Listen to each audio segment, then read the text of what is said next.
Hello, everyone. Welcome to What'cha Drinkin with Quirks.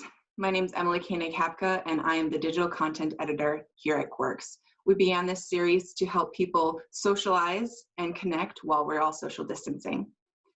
Today, I have the pleasure of interviewing Elizabeth Saulsbury. Elizabeth is the senior research analyst at Cox Automotive. How are you doing, Elizabeth? I'm good, Emily. How are you doing? I'm doing really well. We're, starting this off a little bit early in our mornings, so I'll cut straight to the chase. What you drinking?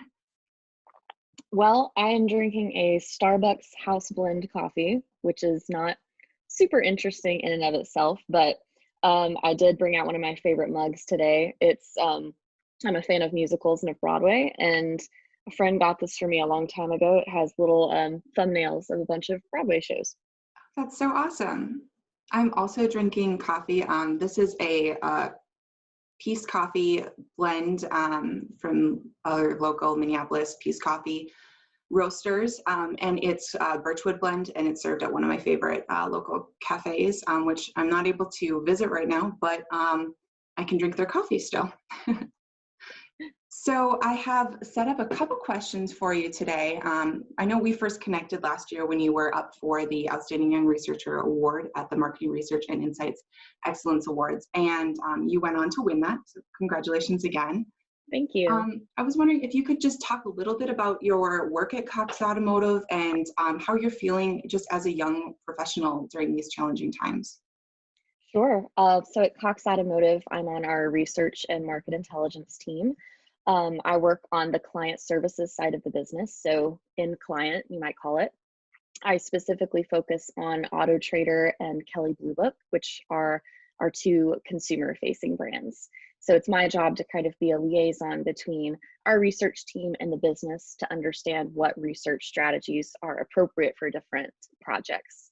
As far as working from home right now, I passed the month threshold a few days ago of working from home, and I feel like I'm starting to get the hang of this. I'm more in a rhythm for it now.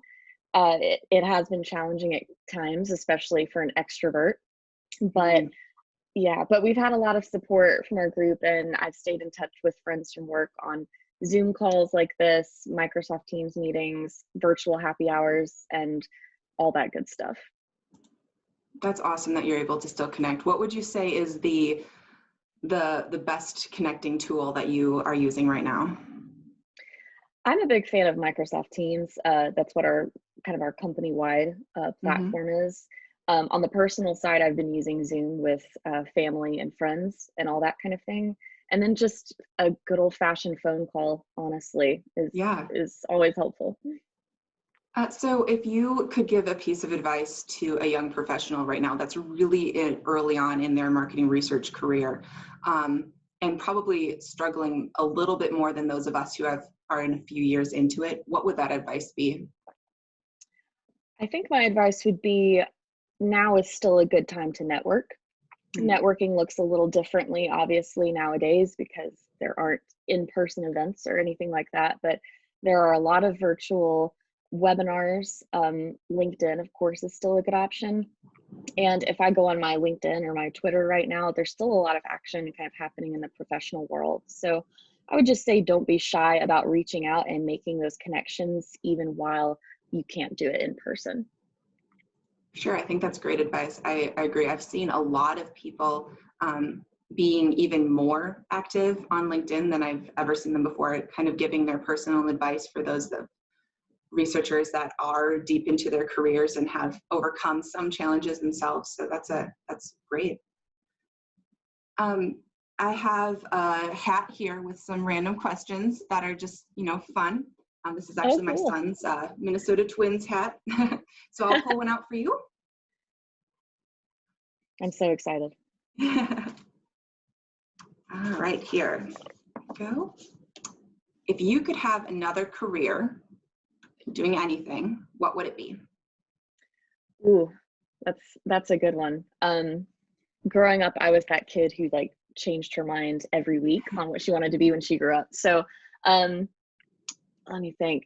I would say it it would always probably be something related to writing, which is kind of related to what I do now, but that's really a passion of mine.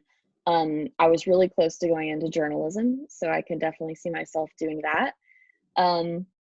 Yeah, I would probably say journalism would be my alternate career path. Well, as someone who went into journalism, I agree that that is a fabulous path to choose. Yeah, and so does writing incorporate a lot during your work right now?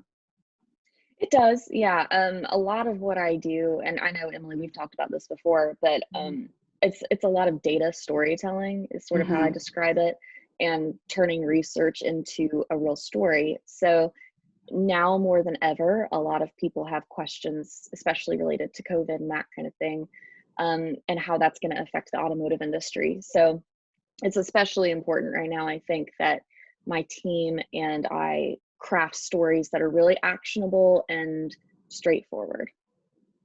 Yeah, that's great. Yeah, I agree. That's very important, especially now as stories are proving to be what connects us and helps us make sense of our world more than ever. Very true. Well, thank you so much for sitting and sharing a cup of coffee with me. It was a pleasure to talk to you, and I hope we can connect in person very soon. Sure. Thanks so much, Emily. Cheers. Cheers.